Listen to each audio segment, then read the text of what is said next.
Bismillahirrahmanirrahim. Assalamualaikum warahmatullahi wabarakatuh. Perkenalkan kami dari grup 4 yang akan membawakan tentang materi pembelajaran. Sebelumnya saya akan mengenalkan anggota kelompok kami.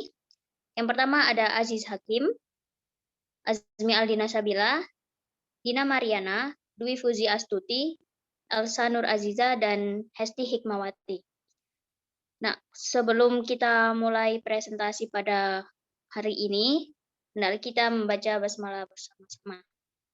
Bismillahirrahmanirrahim. Nah, untuk materi pembelajaran yang pertama akan disampaikan oleh rekan saya.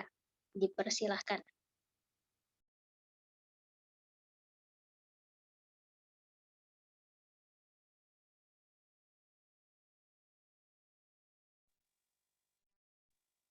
Baik, terima kasih Saudari Azmi.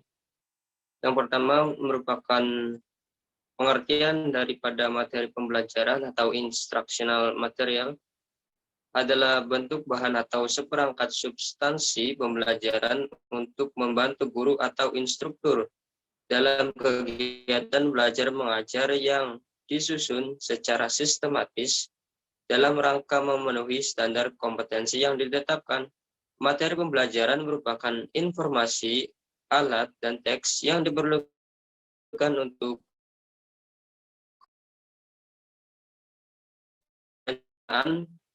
dan penelaah implementasi pembelajar mengajar di kelas sehingga disusun secara sistematis untuk menampilkan sosok yang utuh dari kompetensi yang akan dikuasai siswa proses pembelajaran.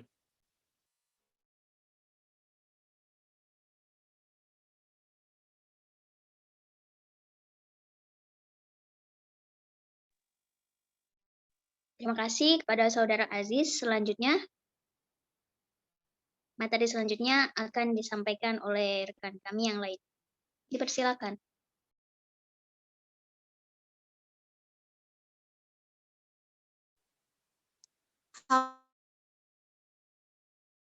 Dari yang pertama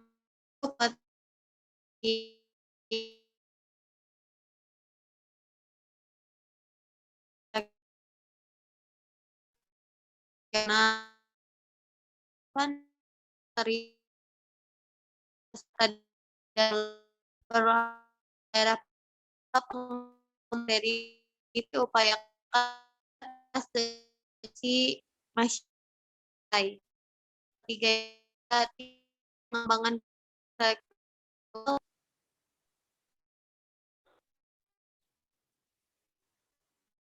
itu ada pengembangan materi pembelajaran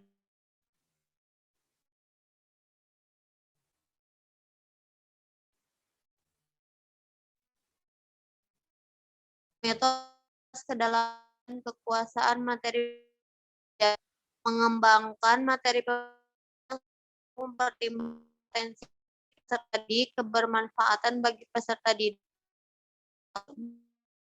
peradaban dunia. Yang kedua ada ke peserta lingkup.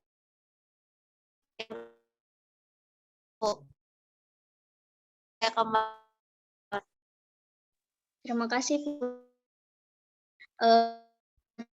Yakni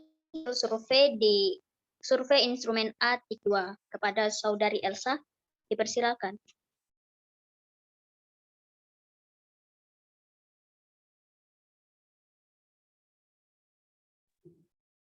Baik, untuk selanjutnya yaitu hasil survei instrumen A2.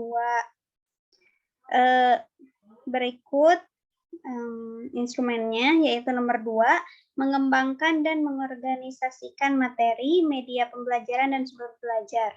Sebelumnya, kami ini telah melaksanakan observasi ke MTS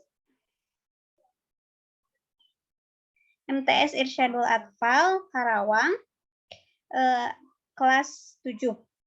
Baik, poin yang pertama 2.1, mengembangkan dan mengorganisasikan materi pembelajaran. Pada poin ini, kami mengamati bahwa 3 deskriptor dalam poin ini sudah terpenuhi, yaitu mencakup sistematika materi, kemudian kesesuaian dengan kemampuan dan kebutuhan siswa, kemudian kemutakhiran atau kesesuaian dengan perkembangan terakhir dalam bidangnya. Maka dari itu persentasenya yaitu 50%. Kemudian pada poin 2.2, yaitu menentukan dan mengembangkan media pembelajaran, kami mengamati bahwa media yang digunakan sudah menggunakan lebih dari satu macam media sesuai dengan tujuan pembelajaran. Maka dari itu persentasenya 100%. Dan yang terakhir, poin 2.3, yaitu memilih sumber belajar. Kami mengamati bahwa 3 deskriptor sudah terpenuhi. Deskriptor yang terpenuhi yaitu kesesuaian sumber belajar dengan tingkat perkembangan siswa, kemudian kesesuaian sumber belajar dengan materi yang akan diajarkan, yang terakhir kesesuaian sumber belajar dengan lingkungan siswa kontekstual. Maka dari itu persentasenya 75%.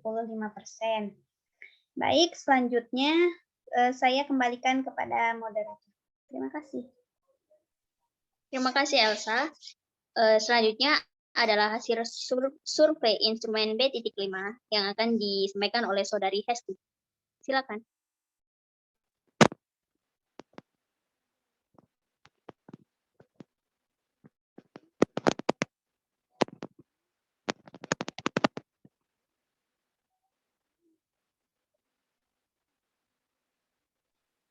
Maaf, Hesti. Suaranya nggak masuk.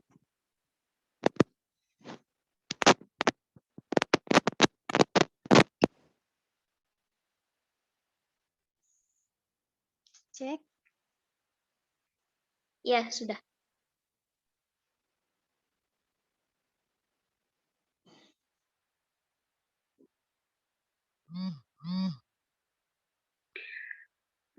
Baik, pada poin 5.1, kami mengamati bahwa demonstrasi penguasaan materi bahasa Inggris sudah mencakup 3 aspek, yaitu unsur kebahasaan atau materi pokok, pemahaman atau kompetensi berbahasa, serta penggunaan kebahasaan seperti speaking, listening, reading, dan writing. Kemudian juga kompetensi sikap spiritual dan sosial. Untuk itu presentasinya adalah 75%. Kemudian pada poin 5.2, kami mengamati bahwa dalam memberikan keterampilan berbahasa, sebagian besar siswa mendapat latihan secara terpadu sesuai dengan tujuan. Untuk itu presentasinya adalah 75%. Next.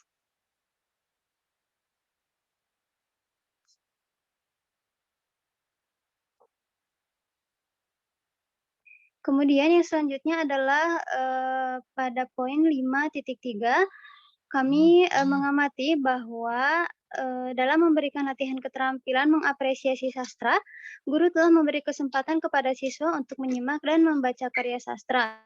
Selain itu, guru juga memberi kesempatan berlatih kepada siswa untuk memahami karya sastra melalui pertanyaan. Untuk itu, presentasinya adalah 50%. Yang terakhir adalah pada poin 5.4, kami mengamati bahwa dalam mengembangkan kemampuan siswa untuk berkomunikasi, guru telah memberi kesempatan berlatih kepada siswa untuk berlatih komunikasi. Untuk itu, presentasinya adalah 25%. Baik, sekian dari saya. Yang selanjutnya saya kembalikan kepada moderator. Terima kasih. Terima kasih, Hesti. Bagian selanjutnya yaitu survei RPP yang akan disampaikan oleh Dina. Dipersilakan.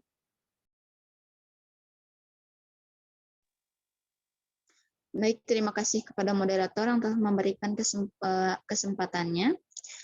Baik, saya akan menyampaikan bagian selanjutnya, yaitu tentang survei RPP yang terdapat dalam bagian D.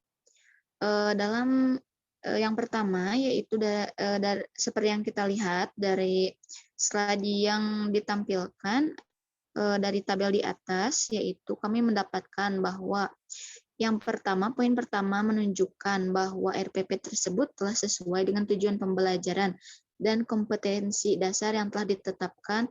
Nah, jadi tujuan pembelajaran seperti misalnya adanya audiensi, kemudian adanya behavior, serta dan lainnya atau yang kita kenal dengan ABCD.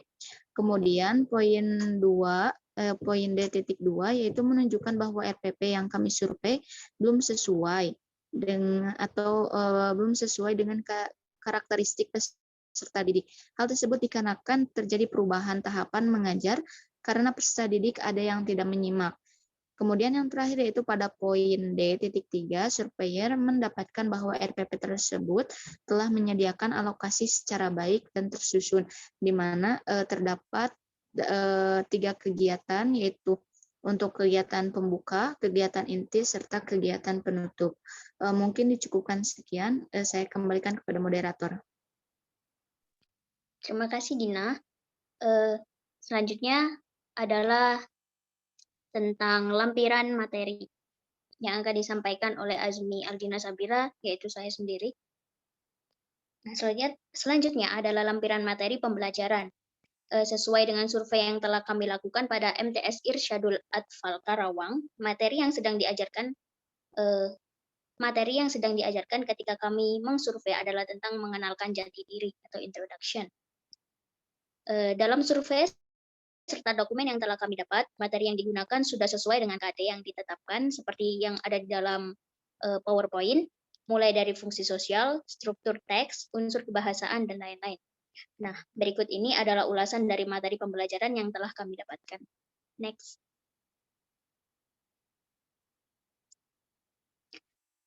Yang pertama adalah materi pembelajaran reguler. Di sini terdapat teks lisan dan tulis sederhana untuk memperkenalkan diri serta responnya. Pertama yakni fungsi sosial, memperkenalkan diri untuk menjalin hubungan interpersonal dengan guru dan teman. Yang kedua, struktur teks. Di sini dikenalkan ada beberapa struktur teks seperti my name is, I live in, what's your name, where do you live, nice to meet you, how do you do, dan semacamnya. Selanjutnya yakni unsur kebahasaan. Unsur kebahasaan ini meliputi kosakata, tata bahasa seperti be, have, kata ganti I, he, she, they, dan seterusnya. Kemudian kata ganti kepunyaan, my, your, his, their, dan seterusnya. Selanjutnya yakni ucapan, tekanan kata, dan intonasi, ejaan, dan tanda baca tulis tangan. Kemudian topik.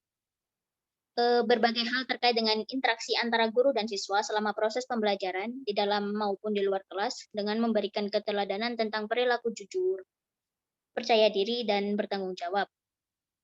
Nah, setelah materi pembelajaran reguler, selanjutnya yakni materi pembelajaran remedial. Dalam materi pembelajaran remedial ini berisi tentang topik berbagai hal terkait dengan interaksi antara guru dan siswa selama proses pembelajaran dalam maupun di luar kelas dengan memberikan keteladanan tentang perilaku jujur, percaya diri, dan bertanggung jawab. Selanjutnya atau materi pembelajaran yang terakhir yakni materi pembelajaran pengayaan. Berisi fungsi sosial yaitu memperkenalkan diri untuk menjalin hubungan interpersonal dengan guru dan teman. Sekian penjelasan dari saya tentang materi pembelajaran. Selanjutnya adalah Q&A atau sesi tanya jawab. Jika dari teman-teman ada yang ingin ditanyakan, silakan ditanyakan. Dari kelompok kami, kelompok 4, cukup sekian. Wallahu muwaffiq ila aqwamit thoriq. Wassalamualaikum warahmatullahi wabarakatuh. Waalaikumsalam warahmatullahi wabarakatuh.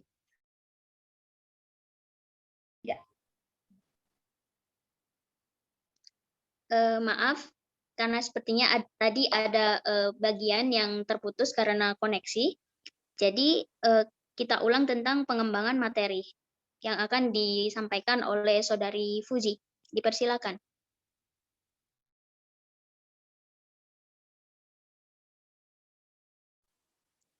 Baik.